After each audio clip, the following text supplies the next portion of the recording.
Hello viewers, welcome back to my channel. কেমন আছেন আপনারা সবাই? আশা করছি আপনারা সবাই ভালো আছেন। আমিও আলহামদুলিল্লাহ অনেক ভালো আছি। আজকে আমি আপনাদের সামনে একটা নতুন রেসিপি নিয়ে চলে এলাম।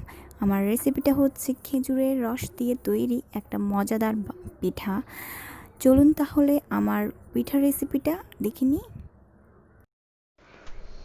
এখানে 3 কাপ পরিমাণ চালের গুঁড়ো নিয়ে নিচ্ছি আর 3 কাপ পরিমাণ খেজুরের রস। এরপর আমি 3 কাপ পরিমাণ চাউলের গুঁড়োর সাথে আমি 3 কাপ পরিমাণ যে খেজুরের রস নিয়ে রেখেছিলাম সে ভালোভাবে মিক্স করে ফেলবো। সেগুলো আমি ভালোভাবে মিক্স করা হয়ে গেলে এর মধ্যে আমি দিয়ে দিব 2 টেবিল চামচ পরিমাণ বেকিং সোডা। এরপর আবারও ভালোভাবে মিক্স করে নেব।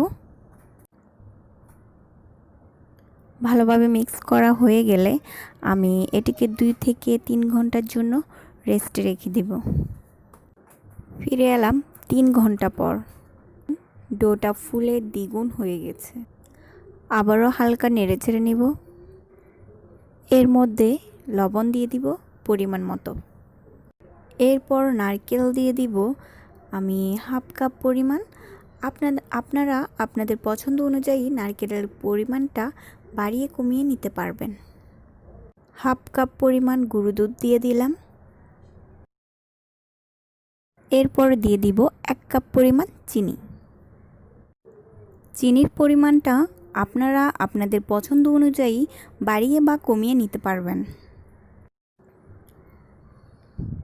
দিয়ে দিলাম একটি ডিম।